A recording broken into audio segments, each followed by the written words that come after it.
Okay, I think that has started. It hasn't shown me that it's recording. It's recording. Tuatahi ake e tika ana ka wairi e te wā matata I tēnei wahanga o te Matariki e kōrero nei ana e whakamanawatia e mātou e whakanui ana e mātou tēnei kaupapa e rongonui ana ki te Māori. Welcome everybody to this presentation, which is entitled Mānawatia a Matariki. The full purpose of this is really to be able to share what is Matariki in this time as we prepare for it, to give you a bit of an overview of Matariki, but also to talk about some of the areas that may not be familiar to you, you're still learning about, but I also want to feel that we can also apply this to our practice and also what that might be outside of the classroom. So I'm really hopeful that as we share, and I'm going to be looking to have some discussion in this time, so get prepared because I'd love some interaction with you around some of these things that we discuss going forward. So the first thing to do is really just to give an overview of Matariki. And I'm delighted to share with you that one of the things that is probably prevalent, a highlight in Māoridom is our storytelling. And we have to start with the storytelling about what is, if I'm going to tell you about Matariki, where did it start? I think we're all familiar with the big picture of, in Te Ao Māori, we have Papa Tuanuku, we have Ranginui. They had approximately 70 children, and it was decided between the children that they would separate their parents from clinging to one another so that they might have life and they might have light and they might have a new beginning. In this decision to separate the children, the majority of the children were very happy about that. But one of the children, Tāwhiri Mātia, who is well known as God of the Wind, was distraught and totally upset for his parents, and he went to war with his siblings. And there's a reason why we're telling this story is that one of his decisions was to go to war. He with most of his siblings, he went along and won, but the last one to fight was Tāwhiri Mātia, and he lost against that. And in his grief, this is where Matariki becomes important to us. In his grief, he grabbed hold of his eyes, pulled them from his eye sockets, and flung them to the heavens. So that there's lots of stories from different iwi as to what that meant. For some, that meant so that they would break up into little stars and be something of a remembrance, so that Ranginui could see down to Papa Tuanuku and Papa Tuanuku could look up to Ranginui. There are all different types of stories. But from these stories, we get the beginnings and the makings of our understanding of Matariki. So in this context, ngā mata o te ariki are the broken parts or the small parts of his eyes as he pulled them from his eye sockets and threw them up into the heavens. That's what it literally means. And they became the whetū, or the stars of the sky. And so I just wanted to bring that kind of backdrop information of a story so that you get some kind of understanding. When we talk about Matariki, we not only talk about the realness of it and the astronomical side of it, but we also bring with it our stories and the storytelling with it. And so we come into our understanding of Matariki, which is the celebration for Māori of the Māori New Year. And of course, in the Māori New Year, there are 3 phases that we recognise. Depending again on the iwi, that might be celebrated in different ways, but predominantly we all have agreement around there's the phase of remembering, there's the phase of the present time, celebrating what we're doing now, and there's also the phase where we are thinking about what will come tomorrow. What are our future aspirations? And so these are identified as te tirohanga, te whakamahara, i ngā mate, te whāinga i ngā whetū. As an example of this, in times past at our institute, the remembrance focus used to be that we would do that the night before Matariki was officially upon us. And that was because we were remembering and letting go of the things of the past. And so it was the evening before we would celebrate. And if you see in my backdrop, in my picture, in the background, that's actually a picture of when we would be at Wintek, where we would go along and light a fire, and we would come around, we would do our remembrance, karakia, we would gather our whānau friends, and we would write the names of those who had passed in that year on a piece of paper and throw it to the fire, so that as the ash burns and it goes up into the sky, smoke goes up into the sky, it's kind of like a metaphorical image, if you like, of our ancestors or our loved ones who have gone on, who have risen up into the sky to become stars to look down upon us. Today's rendition of that, because it's run by a different group of people from different iwi, they're going to do that on the morning of Matariki Day. Early morning, and it's about 5 a.m. for the brave-hearted. So if you're brave-hearted and you know that there's a Matariki celebration near you, you might want to enjoy that and go take your whānau, wrap them up nice and tight because it does get cold, and enjoy that process. So I'm just trying to move this forward. So you can see that picture now more clearly on the slideshow. It's the same picture that I've got in the background of me. So this is at Wintek, and the fire that we placed, which is actually out the front of the marae. And about 5 o'clock in the morning, we begin our celebrations to remember and then to celebrate the year and what's coming. Those celebrations usually happen around June, July. It's actually a phase, a lunar phase, because as indicated, depending where you are, that phase might come at different times. So Hautapu is the name of that celebration, where we do those 3 elements of remembrance, of celebration. Part of that celebration is also to prepare the food. I haven't said this at the moment, but I can see somebody's trying to say, let's go. But the stars that are named actually carry the names, they're purposeful.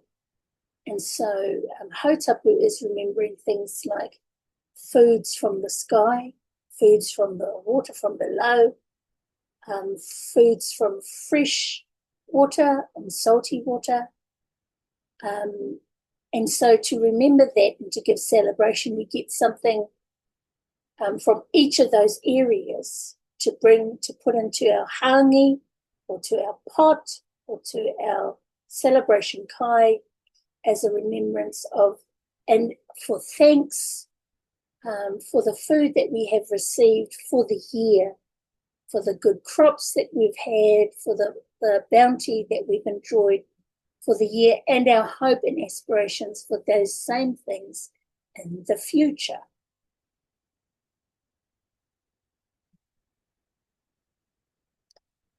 My suggestion is, if you're going to decide to do your own version of a hautapu at your place with family and friends, that you should prepare all of that early on, maybe the night before, so that when you get up and you set your hangi kuka on ready, or it could be your crock pot or whatever it might be, by the time you've finished your celebrations with your family and friends, the food is ready to enjoy.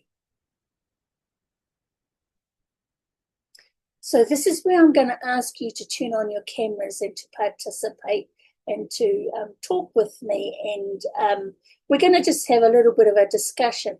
I am going to suggest that you put some things into the chat. But here's the question I'm going to ask. What are some approaches? We're going to get into the teaching part now. What are some approaches, teaching moments you've chosen that have worked for you when trying to introduce Matariki into your practice, or anything to do with the celebration of New Year's? It doesn't have to be New Year's. It could be something that aligns to New Year's, that makes sense. Here's an example. If you think that te reo is really important in the celebration of Matariki, it can be a focus on te reo. So what are some approaches that you've chosen that have worked for you that that might be, that's okay, Andrea, that come to mind that you've already done? Or if you haven't done anything yet, what would you like to do? What are the things that you would like to develop? I'm going to give you 1 minute just to go along, write that down. If nothing comes to mind, just say nothing comes to mind, because it's okay, because I've got some things that follow.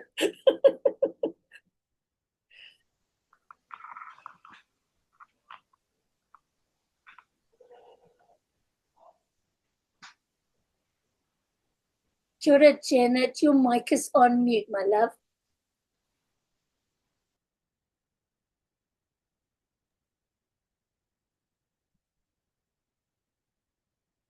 Kia, now I can see you. I can see also that your mic is unmuted, but I can't hear you.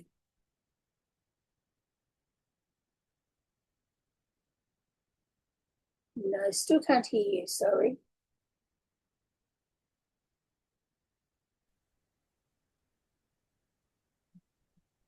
Keep on trying, Janet. If it doesn't work, it's still not working for me. Can anybody else hear her? Is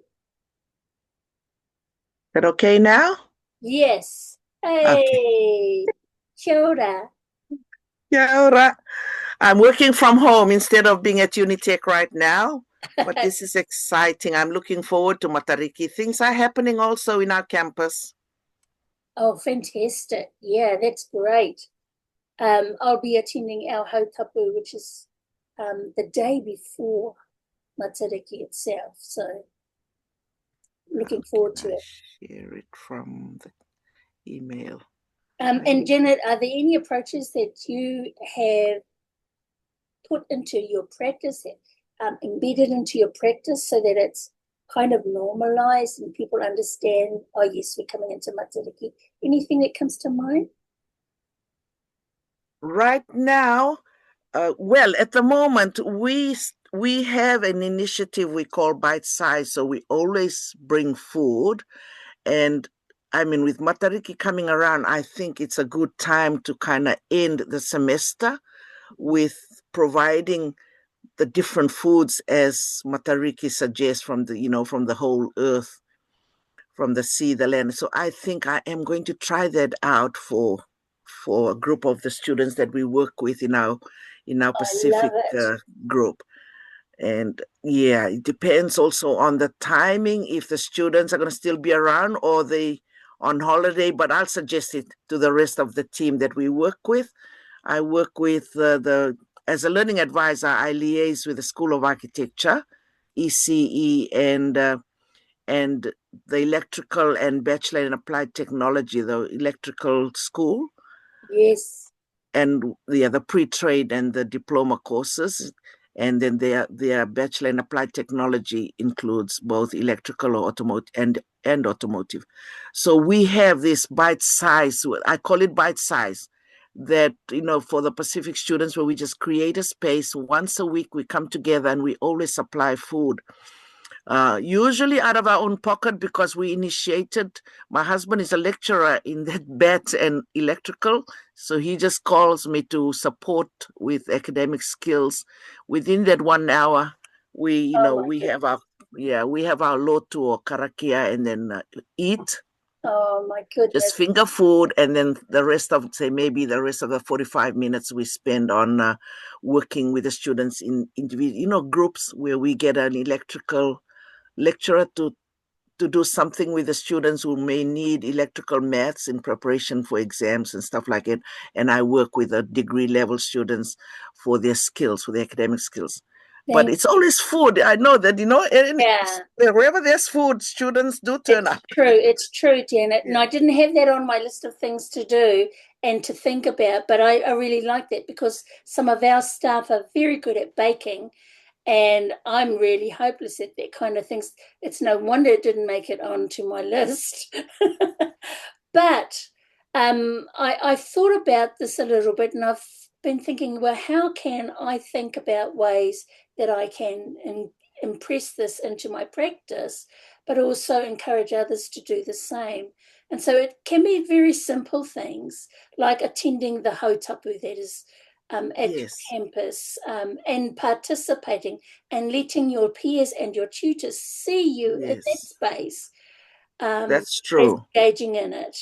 Also, maybe even doing a karakia that relates to Matariki, Yes. or find some engagement of learning around what is the maramataka, which is also aligned to Matariki. What does the maramataka mean? I'm really terrible at it. My daughter growls me all the time because she's very good at it, but I'm very bad at it. I think I've just gotten used to the Grecian calendar, so I'm not sure. But also encourage your students in the time, and we don't have much time, do we, in the classroom? But when we interface with them in things like a kai, like a break in between, um, being able to let students share about their own knowledge of Matariki and Hautapu and Maramataka, and recognizing their skills and their wisdom. And then maybe even getting your students to think about making plans as they're setting up their plans for the next phase of their study, to start thinking about that for the new year, because we often just think about the new year from the beginning of the year. Well, I wonder, it would be really interesting to see if we say, well, your new year has begun. What are you going to do? If we start thinking like that, that would be interesting. Another thing that I think is mindful application for within our teaching practice, and that's not just in the classroom, by the way, is being inclusive of some of these things in our email, Yes. our correspondence, even making visible on our desks some things that align to Matariki, creating a to-do list of maybe 3 items that you hope to achieve that are Matariki aligned, and then planning to achieve those, say, within the next 6 months or even by the end of the year, so that when you do get to the end of the Māori calendar year, you can turn around and say, yeah, I achieved this and I achieved this and I achieved this. I love the idea, and I haven't passed it by my peers yet. So I've got 2 of my peers sitting in here now, so you heads up. That we should gather our peers to have a Matariki coffee around kai. Yes. I love this idea of just taking a break. We don't do that often enough, I think, and I'm always mindful of my peers and where they're at, and hoping that this kind of activity of connecting helps to ease the anxiety and stresses of the workload. Maybe even getting the team together to learn a waiata that can be used at inductions or at orientation presentations, and maybe even taking a time out for all our peers to just sit around Break of dawn and share our pepe. on That might be really the nice. day. When is that? Just look up the thing. What time? I'm just going to mute Janet. Sorry, Janet.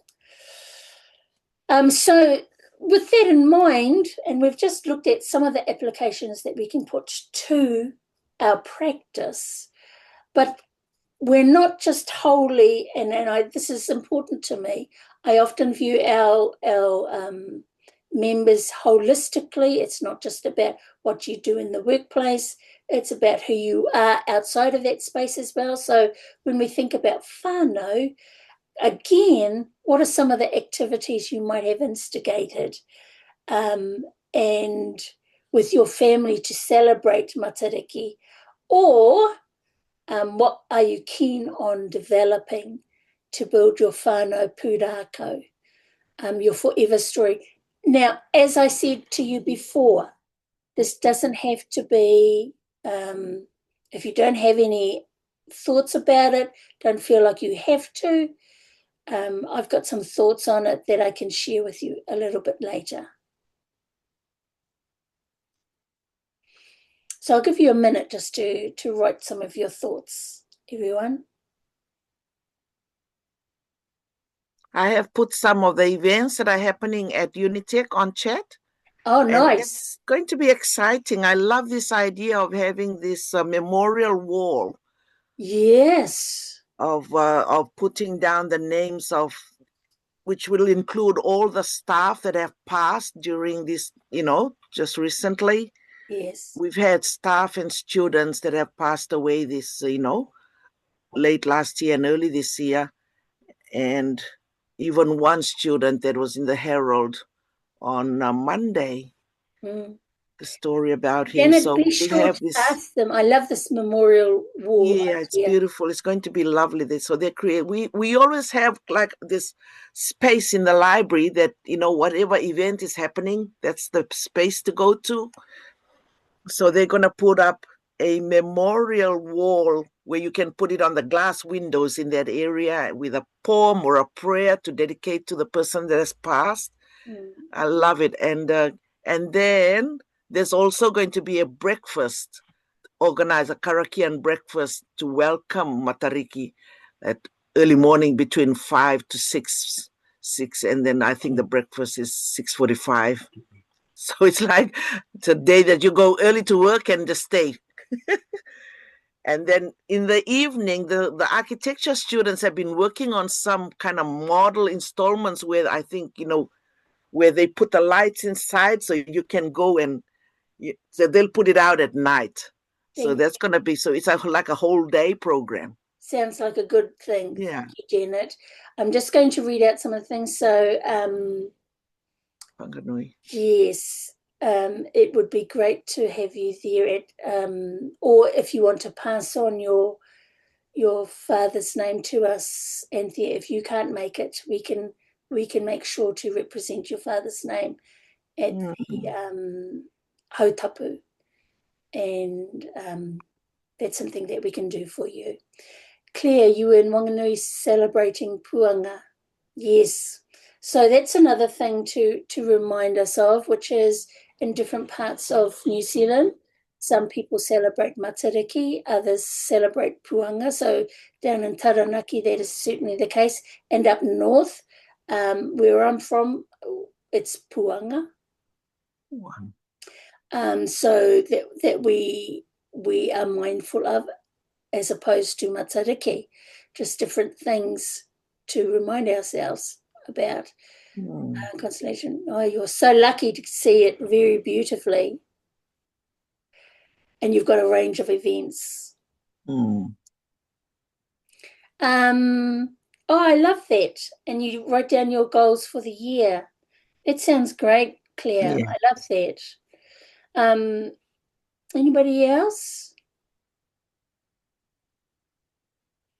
Yeah, I'm going to move forward and just I have a number of ideas, and some of these we are going to be putting in Mhm. place. Our first Matariki celebration corresponded with the first Matariki celebration day, which was only in 2000. When was it? It was just 2 years ago, wasn't it? Something like that. 2, 3 years ago. That's okay, Claire. Um, but we invited all the whānau around, and the purpose of that was just to acknowledge Matariki, but also it was just an excuse to bring our family together. And of course, one or two families arrived, and we had a wonderful time together, just having a shared kai, and just talking and catching up.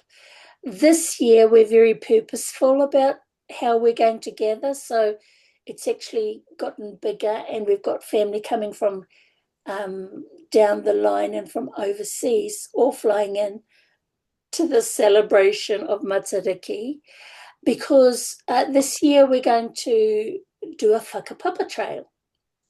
Oh, And so we are planning to share some things, get the children involved in it, and so forth. So maybe for you, if you're not sure what you're going to do, it might be at home, but maybe you could head to the beach as the yeah, sun sets, or as at the beginning of the day, to a maunga, take a cup of coffee, nice hot tea or something, and sit by a fire and greet the dawn, or do your hautapu, like I suggested before, either the evening before, or oops, where's that gone? Or the day of Matariki, keeping in mind how you might want to prepare your food I for like this. this idea of going to the beach or Yeah. to farewell the Um, day.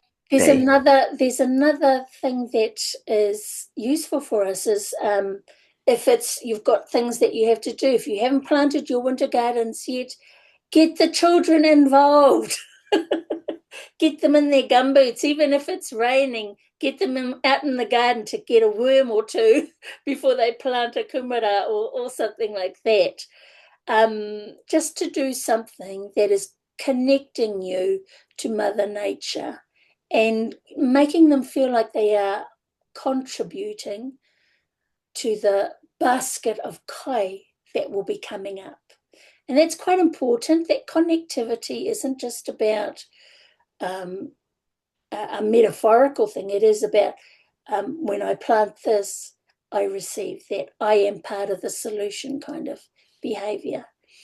There are lots of things that you can do with your whānau in terms of running activities.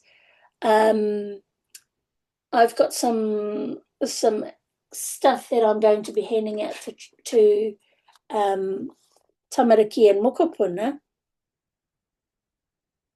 which are easily affordable.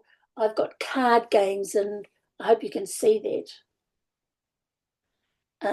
that are really fun for children to become involved in, and just letting them enjoy that space to go along. And maybe you could make it a competition between the children, depending on how many children you have.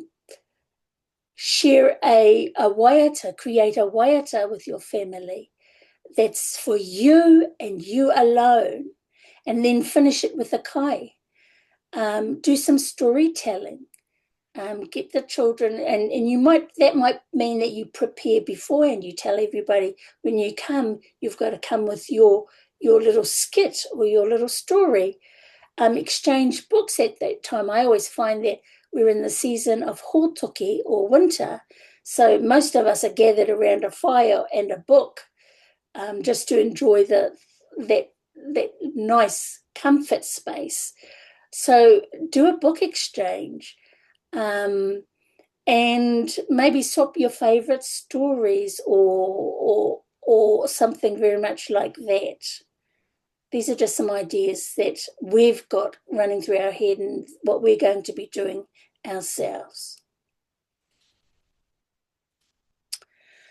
Um, like always, there are whakatauki and karakia and greetings that you can have access to. I will be providing this PowerPoint to those of you who have are here, and I think it's going to be uploaded onto our Atlands page. But there are lots out there, and these are just some of them that you might consider just sharing with your peers or even at home. They're not exclusive to just one space, and very useful.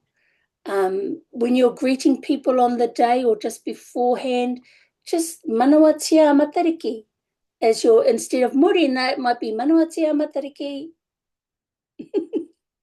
And it can be a wonderful thing just to get used to saying. There are a number of links that I've provided for you because it's important for me that you have some resources that are useful to you. So here are a number of those links that I've got available. It will take you to the stories. It will take you to the reasons why, if you want to just investigate in detail some of the reasons why we celebrate Matariki. It will take you to resources that you can download. It will take you to the historical journey of Matariki, and that wonderful storytelling of the gods and their war, and the reason Tawhiri Mātia is the last link if you wanted to look in more detail at that story. That's quite a big one, and I love that came from Wānanga o Aotearoa. They're very good at providing different links like that. You'll see that this particular picture represents the different stars that are in Matariki or Pleiades, better known across the world. So when I said that we talk about Tipua Nuku, Tipua Rangi, you can see those stars represented there. Tipu is to grow. So Tipua Rangi, those things that grow from within the sky. So that might be things like apples in the trees or birds that fly in the sky. Tipua Nuku, so tipu is to grow. Nuku is short for Papatua Nuku, which has to do with the earth. So things that grow within the earth. Waipuna Arangi is the waters of the sky. Waiti is the fresh waters. Waita is the salty waters. Pohutakawa is the one star that represents the remembrance of those who have passed. So she is the star that we acknowledge when we do our karakia at Hautapu to remember those who have passed on. We are tuned towards Pohutakawa when we say that prayer. Hiwa Itarangi is potentiality and promise of tomorrow.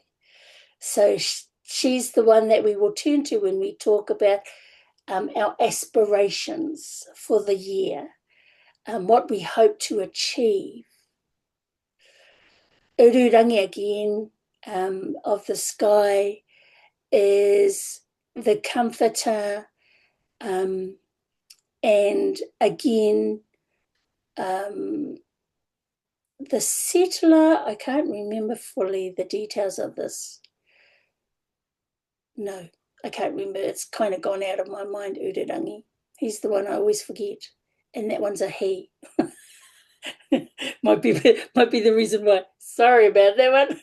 Matariki, of course, we all know Matariki is considered the mother figure of these wonderful stars. Always forgetting about Ururangi. Maybe you can look it up and find out. I've also provided a waiata. Look, waiata are really important. So if you're saying, I don't know any waiata, Here's a link that you can take home and say, come on, let's learn this waiata. Very simple, very easy waiata for all of your family to enjoy. And the words are provided in the YouTube, so I hope you enjoy that. So I'm going to do something now. So this is something I'm just going to go back. I'm running a competition. So for those of you who are here, you get to go along and enter into this. Sorry, Luan and Anthea, your fees are already paid, so you're in for the $50 voucher. But if you haven't paid your membership at the moment, here's a competition that you can either win your membership or a $50 voucher towards your Matariki celebration. In order to do this, you actually need to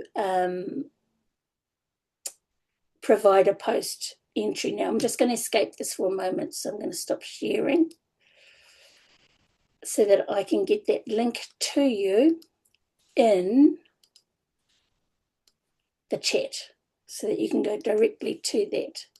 So let me just go down to the chat, put it in there.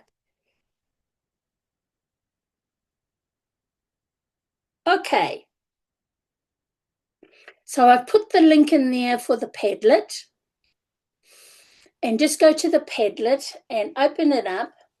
And all it requires is for you to go along and put in a post entry. And then if you want to be part of the competition, you simply need to showcase competition, your name and your email. That's all you have to do. Now, I need feedback from you, please, to tell me if you have got access to that Padlet. Are you able to see it?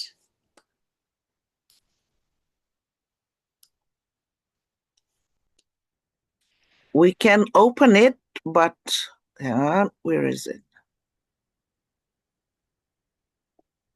Just tell me if you're able to open it and participate in it.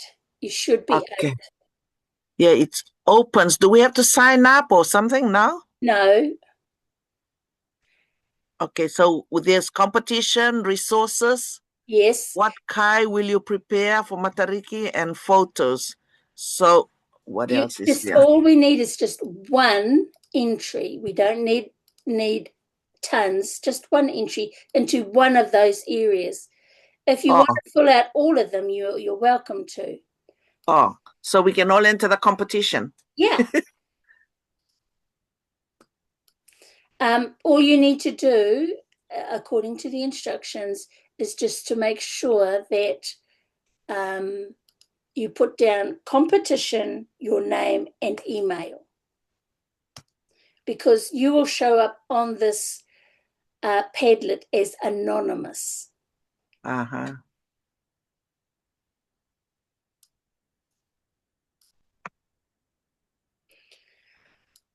So that ends our presentation, whānau. I hope it was useful.